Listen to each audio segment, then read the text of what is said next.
Hello बच्चों, welcome to physics wisdom academy.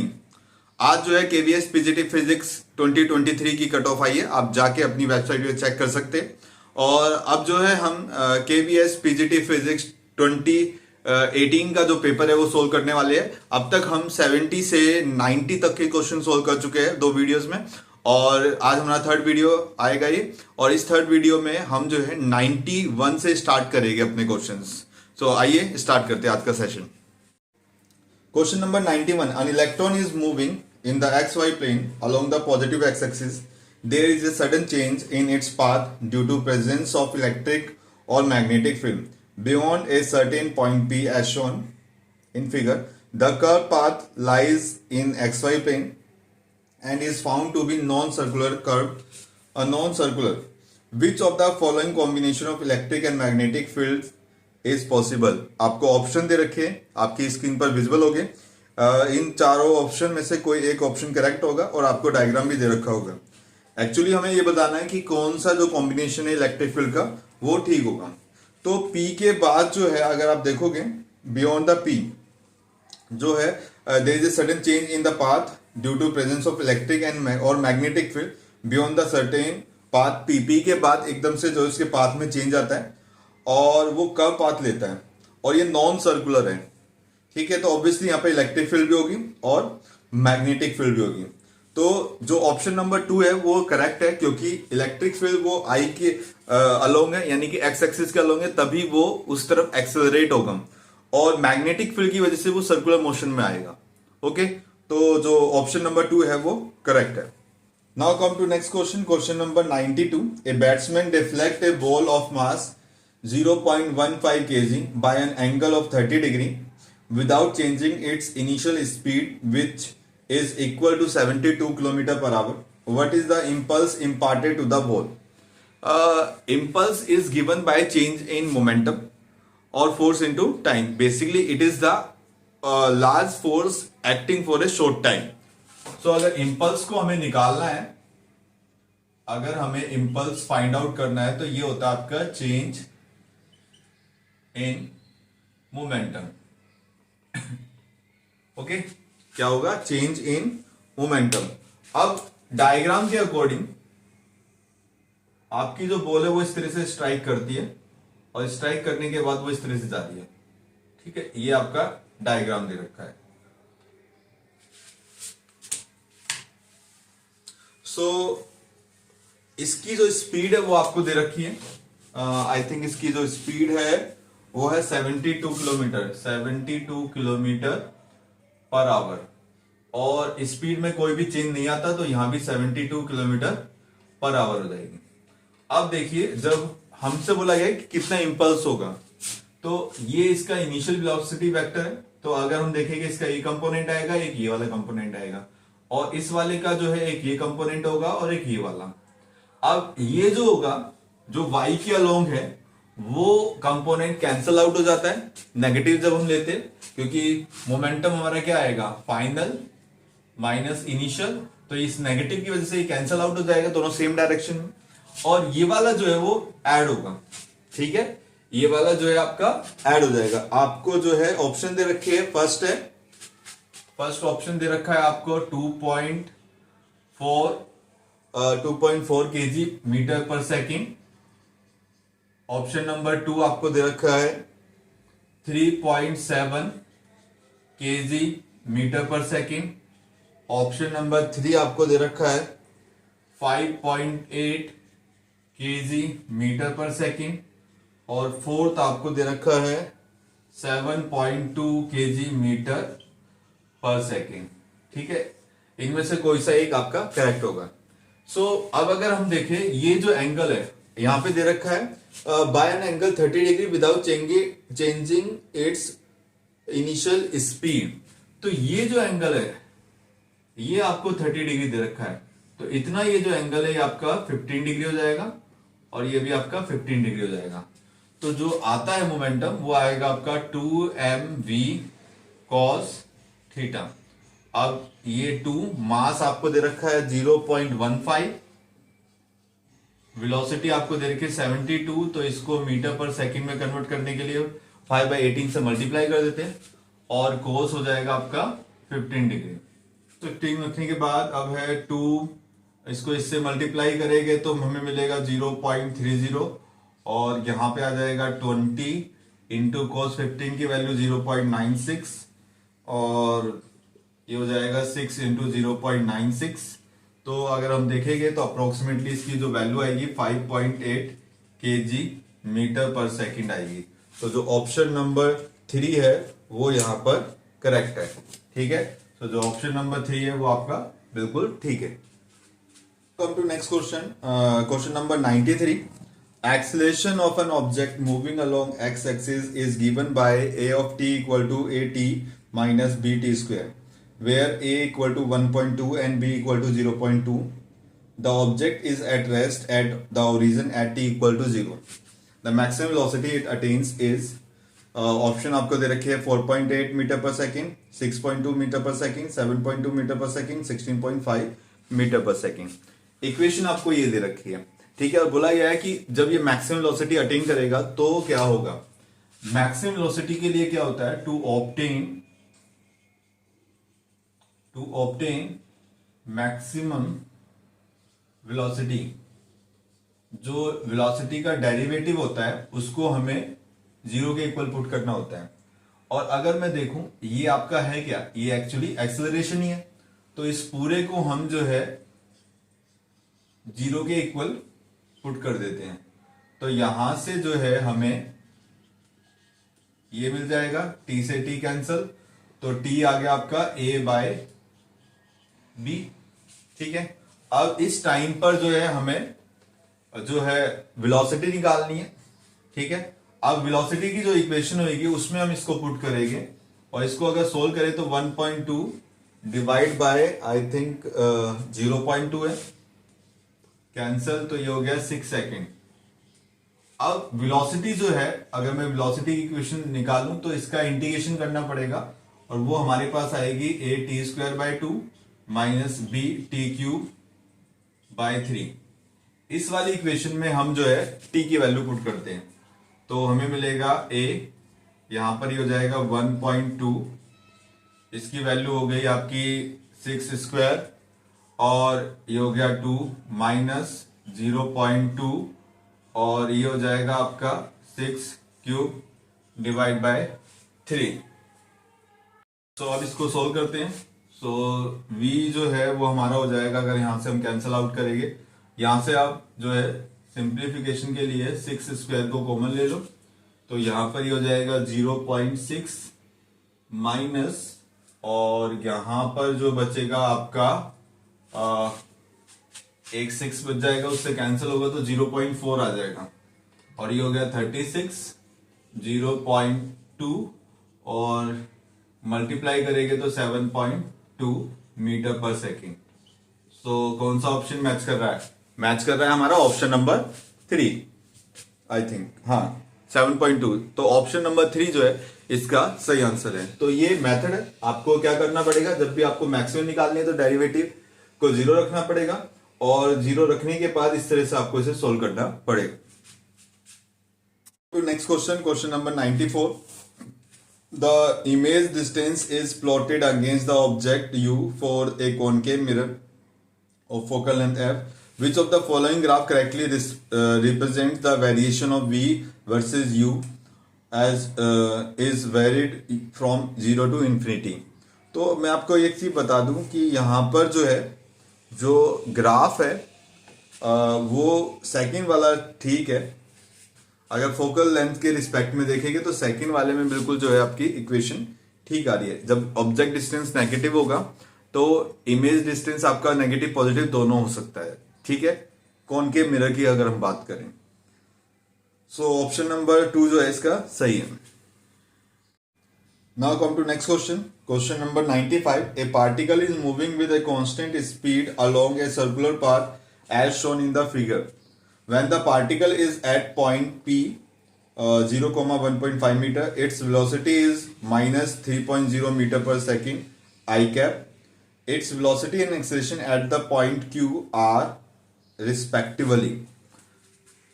Actually में यहाँ पर जो है एक आपको सर्कल दे रखा है और ये दो पॉइंट दे रखे, ये पॉइंट है आपका P और ये वाला पॉइंट है Q।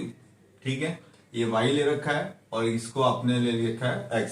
ठीक है, तो यहाँ पे बोला गया है कि जो पार्टिकल जब यहाँ पे आता है तो इसकी जो वेलोसिटी है, यहाँ पर इस पॉइंट पर जो वेलोसिटी आपको दे रखी है वो है -3 मीटर पर सेकेंड आई कैप। ठीक है, तो इस तरफ एक्चुअली ये बताने का हमारा रीजन ये है कि जो डायरेक्शन है वेलोसिटी की वो इस तरफ है, क्योंकि ये आपका सर्कुलर पाथ में मूव कर रहा है, कांस्टेंट स्पीड से है, तो बेसिकली ये यूनिफॉर्म सर्कुलर मोशन है। ठीक है, और यूनिफॉर्म सर्कुलर मोशन में जो वेलोसिटी होती है उसकी डायरेक्शन हम टेंजेंट से शो करते हैं। सो अगर मैं इस पॉइंट की बात करूं तो ये पार्टिकल इस तरह से मूव कर रहा है और इस पॉइंट पर डायरेक्शन आपकी ये होगी, तो ऑब्वियसली ये किधर जा रहा है, पॉजिटिव जे की तरफ, यानी कि वाई एक्सिस की तरफ। तो वेलोसिटी जो होगी यहां पे वो होगी +3 मीटर पर सेकेंड जे कैप। ये तो निकल गई आपकी वेलोसिटी। तो अगर हम देखें तो ऑप्शन नंबर फर्स्ट या फोर्थ इसमें से कोई ठीक होगा। अब आते हैं एक्सेलरेशन पे, क्योंकि ये यूनिफॉर्म सर्कुलर मोशन है और in case of uniform circular motion acceleration is always directed toward the centre of the circle, यानी कि चाहे वो यहां पे होगा तो भी सेंटर की तरफ, यहां पे होगा तो भी सेंटर की तरफ डायरेक्टेड होगा। तो इस पॉइंट पर जो एक्सेलरेशन की डायरेक्शन होगी वो इस तरफ होगी आपकी, और ये कौन सी एक्सिस है, ये आपकी नेगेटिव एक्स एक्सिस है। और एक्सेलरेशन मैग्नीट्यूड निकालना पड़ेगा, क्योंकि मैग्नीट्यूड वैसे तो सब में 6 ही दे रखा है और 6 ही आएगा, निकाल लेते हैं v²/r। तो ये हो गया 9, और यहां पर जो r आपको दे रखा है वो 1.5, क्योंकि इसके कोऑर्डिनेट दे रखे हैं 1.5, तो ये हो गया 1.5।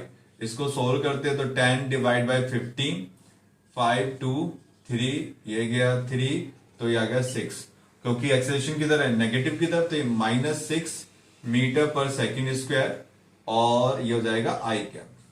ठीक है, तो ऑप्शन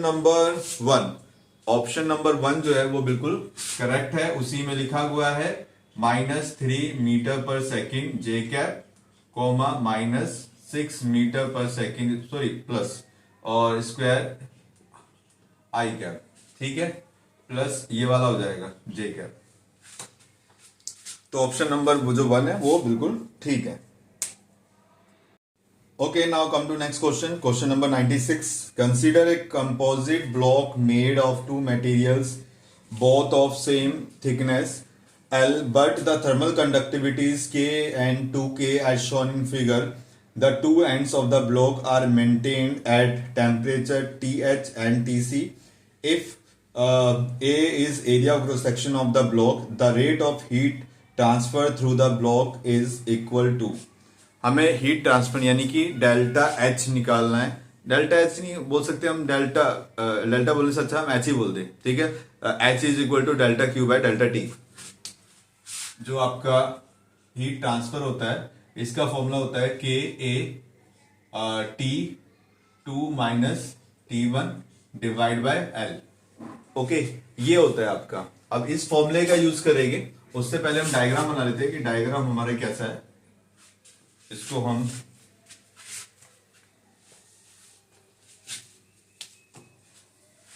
यहां पे बनाते हैं। तो ये हमारे पास दो ब्लॉक है, एक की थर्मल कंडक्टिविटी K है और दूसरे की 2K है। लेंथ दोनों की जो है वो L है, एरिया क्रॉस सेक्शन भी दोनों का सेम है।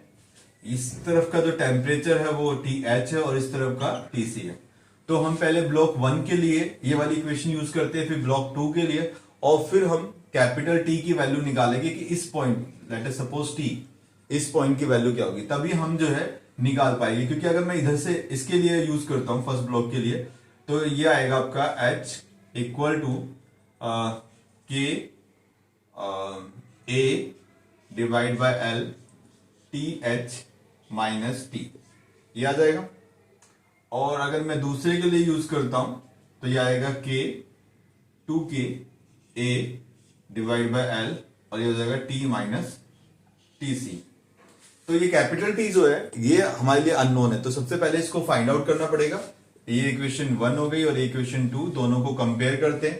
तो अगर हम कंपेयर करेंगे तो K से K कैंसिल, A से A, L से L सब कैंसिल हो जाएगा, तो हमें मिलेगा सिर्फ TH - T equal to 2t minus t c. So ये हो जाएगा TH minus T equal to 2t minus 2c।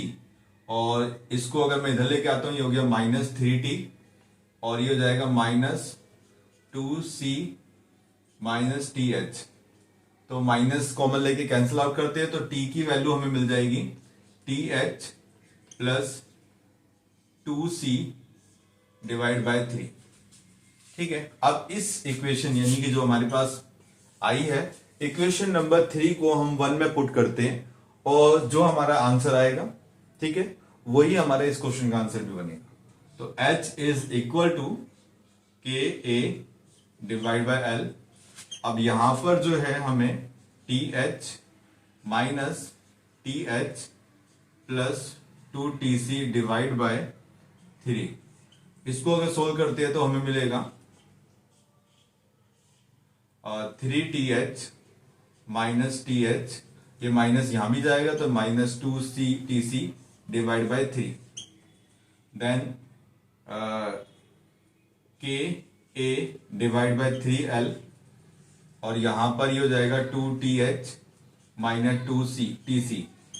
और फाइनली जो आंसर आ गया हमारा वो है 2KA divide by 3L bracket TH minus TC। सो ये आपका आंसर है। और अगर हम क्वेश्चन के अकॉर्डिंग देखें तो जो ऑप्शन नंबर आपका 4 है वो बिल्कुल ठीक है। ठीक है, तो इसका आंसर ऑप्शन नंबर 4।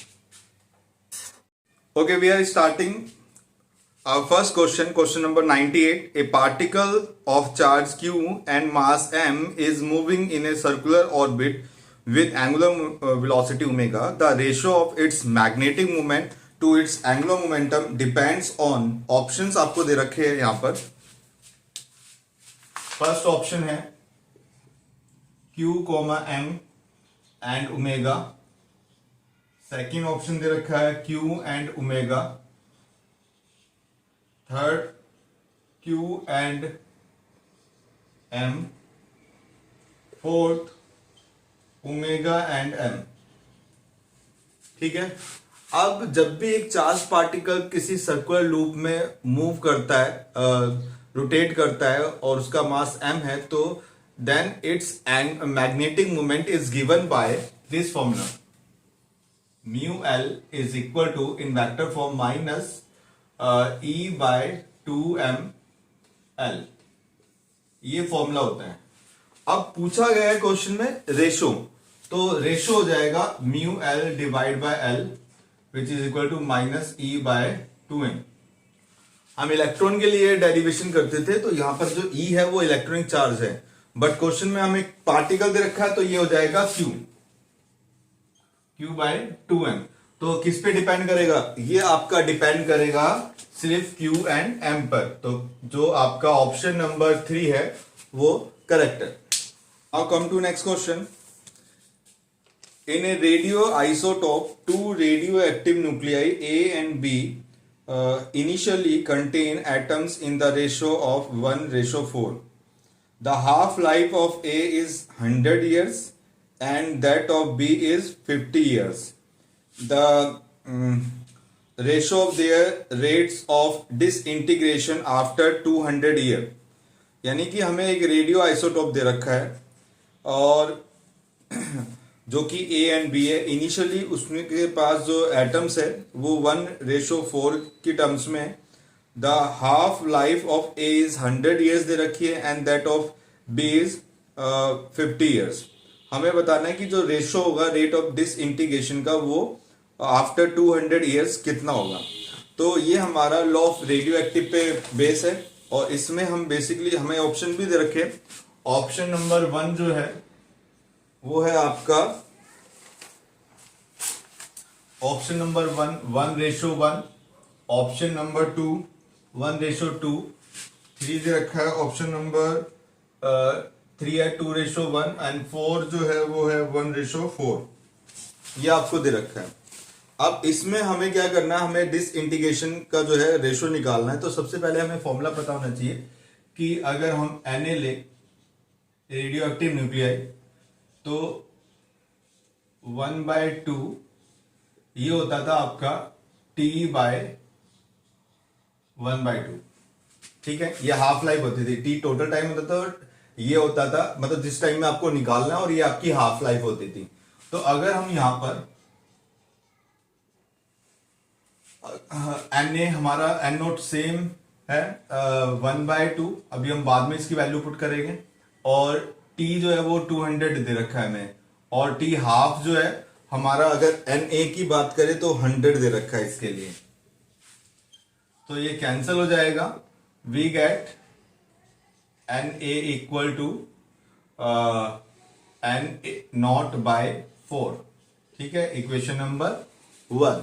इसी तरह एन बी निकाल लेंगे हम, और एन बी हमारा निकलेगा then 1/2, 200 divide by 50, cancel 5 4। So N B की जो वैल्यू आएगी वो आपकी होगी एन नॉट 2 इंटू 2 4 8 एंड 16। ठीक है, ये आपको मिल जाएगा। अब जो है यहां पर this rate of disintegration हमें निकालना है, फाइंड आउट करना है। तो उसके लिए हम क्या कर रहे हैं,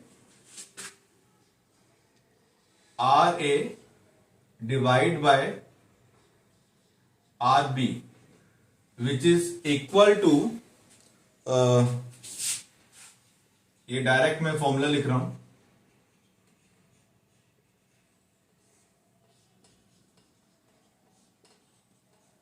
अगर आप इस फॉर्मूले का यूज करोगे तो डायरेक्ट निकल जाएगा, आपको बाकी कुछ करने की जरूरत नहीं है। तो अगर हम वैल्यूज पुट करते हैं, हाफ लाइफ यहां पर कितनी है, बी की जो हाफ लाइफ है वो है 50, और एन ए जो है आपका निकला एन नॉट बाय 4। इधर ए की जो हाफ लाइफ है वो 100, और इसके लिए जो निकला एन नॉट बाय 4। सो ये कैंसल 2, और सॉरी यहां पे 16 आएगा, 16।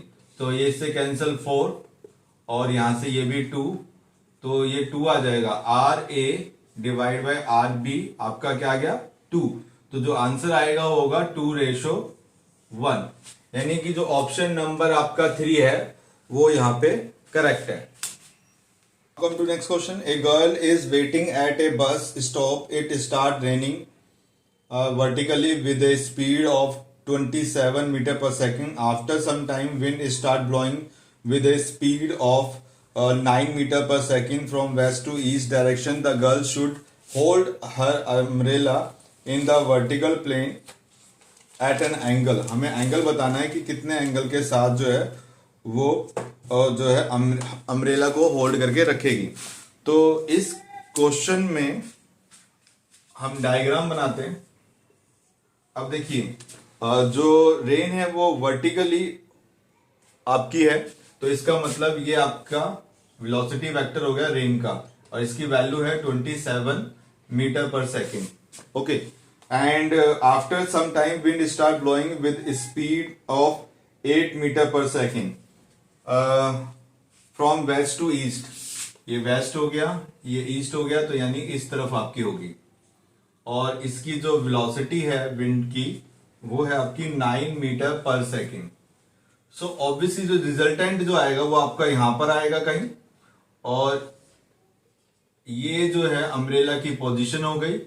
तो ये थीटा हमें निकालना है, और ये थीटा आपका इसके इक्वल होगा। तो अगर हम यहां पर tan थीटा अप्लाई करें, ठीक है, हम ट्रायंगल ले लेते हैं A B and C. A B C triangle में अगर हम tan थीटा अप्लाई करें तो हमारे पास हमें मिलेगा परपेंडिकुलर अपॉन बेस हो गया आपका ए सी। तो tan theta is equal to, A B जो है वो आपका 9 है, और ए सी जो है वो आपका 27, कैंसल 1 ये 3। तो थीटा जो आ गया वो tan इनवर्स 1/3 आ जाएगा। ठीक है, विद वर्टिकल इतना एंगल आपका बनेगा। तो अकॉर्डिंग टू क्वेश्चन, अगर हम क्वेश्चन के अकॉर्डिंग देखें तो जो हमारा ऑप्शन है, यानी कि ऑप्शन नंबर कौन सा, अच्छा विद किस डायरेक्शन में होगा ये भी हमें बताना है। तो ये वेस्ट की तरफ होगा, टुवर्ड्स वेस्ट की तरफ है ना, ये वेस्ट डायरेक्शन में है। तो जो ऑप्शन नंबर 2 है वो करेक्ट है।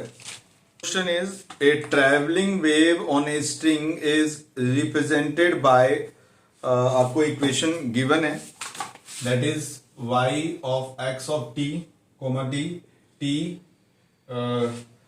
equal to 3.0 sin 36t plus 0.018x plus pi by 6 where x and y are in meter and t is in second. The velocity of the wave option आपको दे रखे हैं. ऑप्शन नंबर 1 है 0.5 kilometre पर second. Option number 2 है 1 kilometre पर second. Option number 3 है 2 kilometre पर second and option number 4 है 3 किलोमीटर पर सेकेंड. ठीक है, ये आपको क्वेश्चन में जो है वो गिवन है. अब इसके बाद हमें वेलोसिटी पूछी गई है कितनी है, तो इनमें से कोई एक आंसर आपका ठीक होगा. वेलोसिटी जो होती है ट्रैवलिंग वेव की, it is given by omega by के. ठीक है, ये ओमेगा बाय के इक्वल होगी. और ये जो इक्वेशन है आपकी, अगर मैं कंपेयर करूं इस वाली इक्वेशन से, ट्रैवलिंग वेव ए साइन ओमेगा टी प्लस के एक्स प्लस फाइव, तो जो ओमेगा है वो हमारा आएगा 36 के इक्वल और जो k है वो हमारा आएगा 0.018.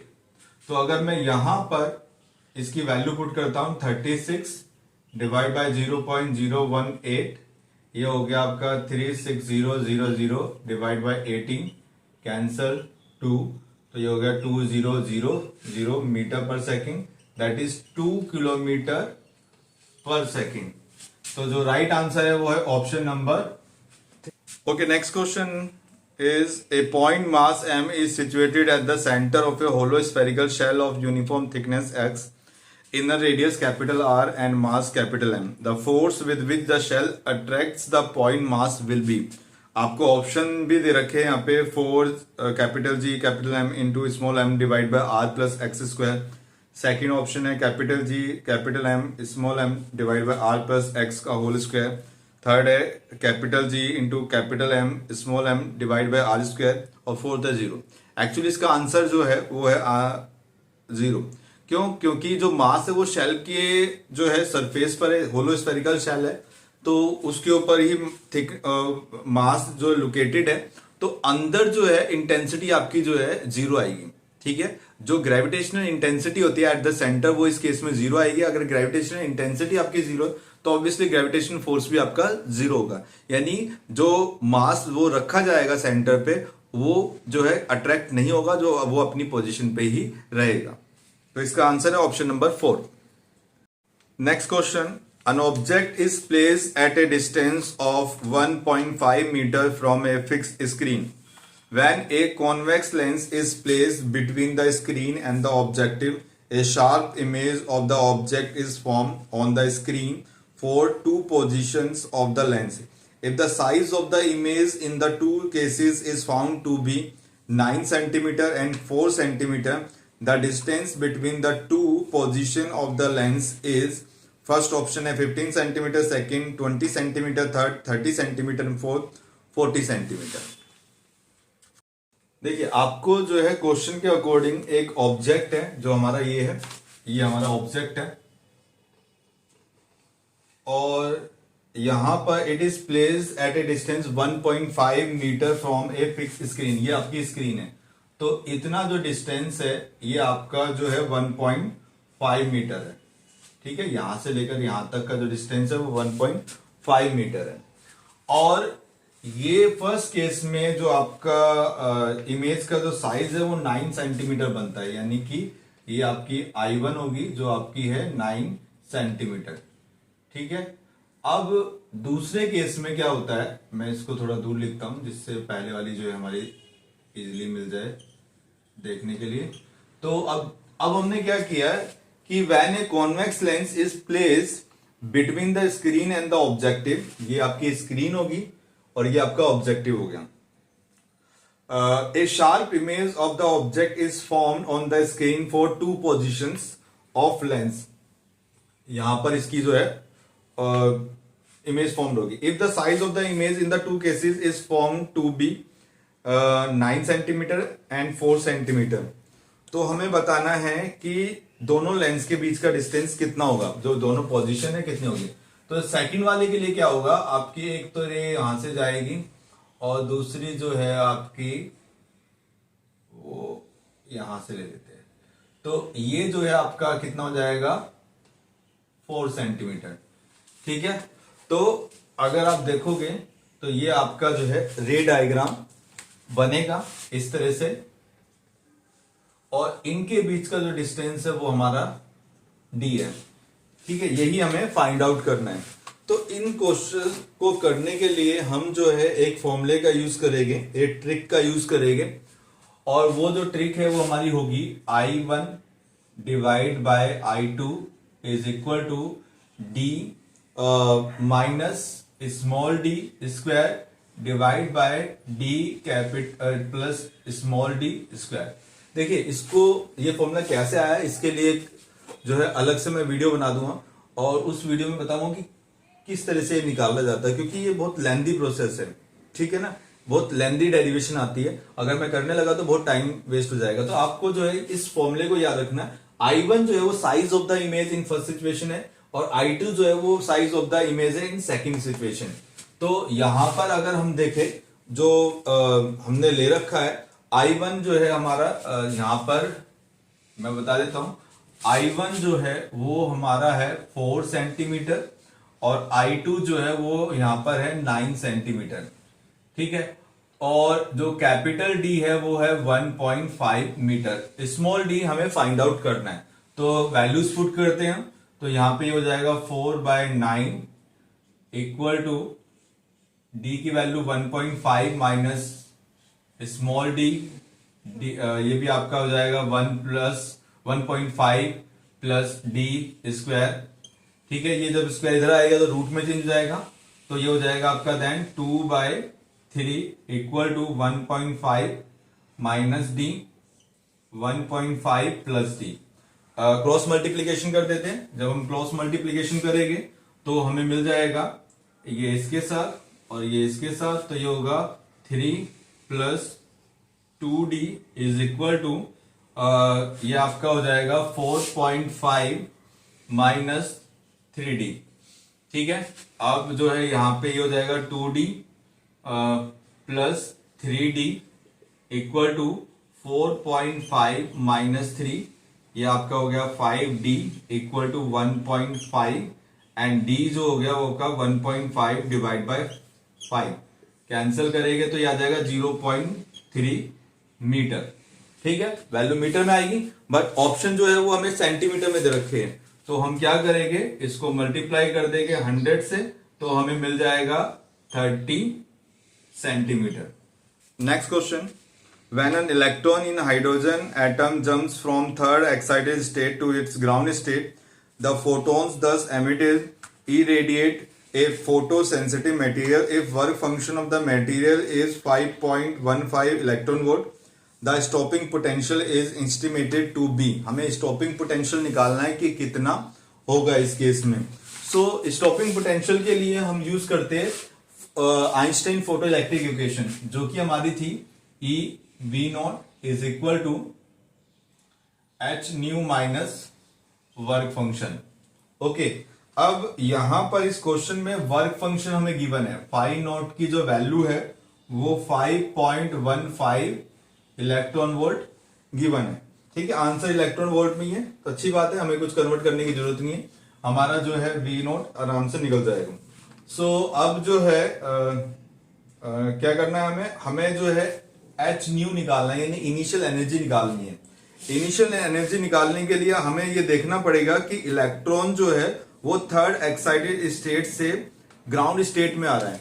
तो अब जो है हम new equal to E1 minus E2, ये हम एनर्जी निकाल सकते हैं इस वाले फॉर्मूले से, और यहां पर जो आपकी इनिशियल एनर्जी है वो है माइनस 0.85, थर्ड स्टेट के लिए 0.85 होती है। मैं बता दूं आपको कि ये 13.6, देन 3.4, देन 1.5, देन 0.8, ये n इक्वल टू 1 2 3 4 के लिए होता है, तो ये आपकी ग्राउंड स्टेट होती है। बाकी फिर फर्स्ट सेकंड थर्ड स्टेट होगी, तो ये आपकी थर्ड स्टेट में इतनी होगी और माइनस 13.6, तो आंसर आ जाएगा आपका प्लस 12.75 इलेक्ट्रॉन वोल्ट। अब आपको ये जो वैल्यू है इस वाले EV नॉट में पुट करनी है, तो ये हो जाएगा आपका then EV not is equal to 12.75 minus 5.15, तो ये अप्रोक्सीमेटली 7.6 इलेक्ट्रॉन वोल्ट के इक्वल आ जाएगी। तो जो आंसर है अकॉर्डिंग टू क्वेश्चन वो ऑप्शन नंबर 2 है। So option number 2 is correct. A 4 kg block on an inclined plane is acted upon by a horizontal force of 40 Newton. As shown in figure, the coefficient of kinetic friction between the block and the plane is 0.3. What is the acceleration of the block if it is moving up the plane? Sine 37 degree की value आपको 0.6 दे रखी है और यहाँ पे आपको diagram भी दे रखा है।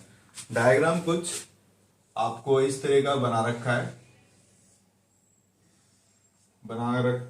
इस तरह का बना के दे रखा है।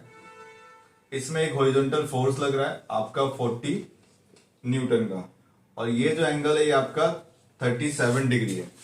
ऑप्शन 1 जो है वो है 1.6 मीटर पर second square up along the plane. Option number 2 1.6 metre पर second square down the plane. Option number 3 2 metre पर second square up along the plane, and 4 है 2.0 मीटर पर second square down the plane. तो हमें बताना है अगर ये प्लेन आपका ऊपर की तरफ मूव कर रहा हो तो उस केस में कितने एक्सेलरेशन से ये मूव कर रहा होगा। तो यहां पर हम इस कंपोनेंट जो है वो रिजोल्व कर लेते हैं। ठीक है, इस क्वेश्चन को करने के लिए हम क्या करते हैं, देखो इस पर नीचे की तरफ एक फोर्स लग रहा है mg। ठीक है, तो ये वाला जो कंपोनेंट हो जाएगा ये आपका होगा mg cos थीटा, क्योंकि ये जो एंगल होता है ये आपका 37 डिग्री के इक्वल होगा, तो 37 डिग्री हम थीटा मान लेते हैं। अब इस mg फोर्स का एक कंपोनेंट आपका इस साइड होगा और ये जो कंपोनेंट होगा ये होगा आपका mg sin थीटा। ठीक है, अब इस डायरेक्शन में जो है इस 40 न्यूटन का जो है कंपोनेंट होगा एक, जो कि आपका बनेगा 40 इंटू, क्योंकि अगर ये 37 डिग्री है तो ये एंगल भी आपका 37 डिग्री होगा, तो ये आपका हो जाएगा cos 37 डिग्री। और इसी 40 न्यूटन का एक कंपोनेंट इधर भी आएगा जो कि होगा 40 इंटू साइन 37 डिग्री। ठीक है, मैं सब जगह 37 डिग्री ही कर देता हूं तो ज्यादा अच्छा रहेगा। ये हो गया आपका। ठीक है, अब ये वाला जो फोर्स है यही आपका नॉर्मल रिएक्शन के इक्वल होगा। तो ये आपका हो गया डायग्राम। सारे कंपोनेंट हमने रिजोल्व कर लिए। तो सबसे पहले हम क्या करते हैं, नॉर्मल रिएक्शन निकाल लेते हैं। जो आपका नॉर्मल रिएक्शन होगा, नॉर्मल रिएक्शन जो कि n के इक्वल है, this will be equal to 40 sine 37 degree plus mg जो है ना, यहां पे मैं आपको बता दूं जो आपका mg है ये 0.5 सॉरी 0.4 है, आई थिंक नहीं 4 है। ये आपका जो है 4 इंटू 10 यानी कि 40 न्यूटन के इक्वल है। तो ये वाले इस फोर्स के इक्वल ही आपका। तो अब हम क्या करेंगे, इसको सोल्व करते हैं। तो यहां पर एक और कंपोनेंट ये mg की जगह 40 आ गया और ये हो गया आपका cos 37 डिग्री। इसको सोल्व करेंगे तो 40 इंटू 0.6। अब ध्यान देना जो cos 37, देखो sin 37 अगर आपको 0.6 दे रखा है ना, तो जो cos 37 डिग्री की वैल्यू होती है वो 0.8 होती है। ये आप इजीली निकाल सकते हो किसी भी फॉर्मूले से। आपको यहां पर एक ही वैल्यू दे रखी है, इसका मतलब cos 37 डिग्री आपको फाइंड आउट करना पड़ेगा। बट जैसे जैसे आप क्वेश्चन करोगे तो आपको पता लग जाता है कि अगर साइन आपका 0.6 है तो उस केस में cos आपका 0.8 होगा। सो यहां पर जो है 40 ये हो जाएगा आपका इक्वल टू 0.8। सो इसको मल्टीप्लाई करने पर हमें मिलेगा 24 और इसको मल्टीप्लाई करने पर हमें मिलेगा 32। तो नेट फोर्स जो आ जाएगा हमारा होगा 56 न्यूटन। ठीक है, ये आपका नॉर्मल रिएक्शन निकल गया। अब डाउनवर्ड फोर्स देख लेते हैं। डाउनवर्ड फोर्स, यहां पर जो डाउनवर्ड फोर्स है ये इक्वल है आपका, इसको हम F1 ले लेते हैं, mg sine 37 degree, that is 40 into 0.6 which is equal to 32 newton, which is equal to 32 नहीं 24 न्यूटन। ठीक है, 40 into 0.6 equal to 24 newton. Upward force, upward force is equal to F2 ले लेते हैं इसको, और ये इक्वल हो जाएगा आपका 40 इंटू कोस 37 इन 0.8, तो ये हो जाएगा आपका 32 न्यूटन। सो नेट फोर्स, अब हमें क्या निकालना है, नेट फोर्स। सो जो नेट फोर्स है, देखिए ऊपर जो है आपका कौन कौन सा फोर्स लग रहा है, क्योंकि वो ऊपर मूव कर रहा है तो हम ये मान के चल रहे हैं कि आपका फ्रिक्शन यहां लगेगा नीचे की तरफ। ठीक है, सो ये हो जाएगा आपका F2 minus F1 plus force of friction, यानी काइनेटिक की वजह से भी जो आपका फोर्स आ रहा है वो भी ऐड होगा, वो अभी हम कैलकुलेट कर लेंगे। सो F2 जो है वो आपका है 32 माइनस, और यहां पर ये हो जाएगा आपका 4a, और यहां पर F1 की वैल्यू हो जाएगी 24। अब n है यहां पर आपका 56। Fk जो होता है, इसको मैं स्मॉल ले लेता हूं तो ज्यादा अच्छा रहेगा, Fk। तो अगर मैं Fk अलग से निकालूं तो Fk जो होता है वो होता है म्यू k इंटू एन। तो म्यू k की जो वैल्यू क्वेश्चन में हमें दे रखी है 0.3 न्यूटन, और n की जो वैल्यू है वो है 56। ठीक है, सो इसको अगर हम कैलकुलेट करते हैं, इसको कैलकुलेट करने पर हमें जो एग्जैक्ट वैल्यू मिलेगी Fk की, वो होगी आपकी 3 6 18, और ये हो जाएगा आपका 16, और पॉइंट आपका यहां लग जाएगा, तो 24 प्लस 16.8, सो ये हो गया 32 माइनस, यहां पर इन दोनों को ऐड करेंगे तो ये आएगा 40.8 4a। ठीक है, और इसके बाद a की जो वैल्यू आएगी माइनस जब हम करेंगे इसको, तो ये आएगा 8.8 divide by 4 cancel, minus 2.2 metre पर सेकेंड स्क्वायर।